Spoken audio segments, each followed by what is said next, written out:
May bayabas. Ayan o. May bayabas tayo. Ang daming bayabas. Ayan o.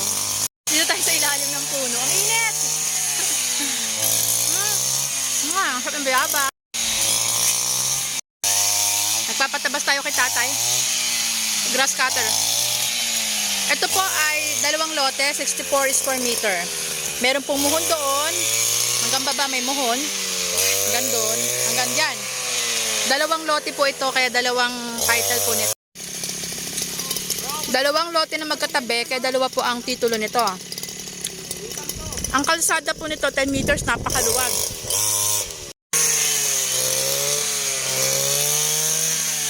Iwanan muna natin sila. Ang kalsada nito, mula dito sa muhon na to, hanggang doon sa may tarpaulin. Kaya more or less, nasa 10 meters po ang kalsada. Ganun siya kalawak. Ayan, yung isang muhon. Kung gaano kalawak yung tinabasan nila, ganyang kalapad ang kalsada niyan. Ang lote ko po, na 2 lote, 64 square meter, nandun sa nagtatabas, sa baba. Kapag diniretso mo siya, main road, paglabas po niyan sa taas doon, sa taas lang, Alphamart na yan, tapos Star Mall, 5 minutes. Kaya ito pong area na to ay good for apartment or residential house. At kapag ang bahay mo dito ay 2 palapag, ang ganda po ng view doon.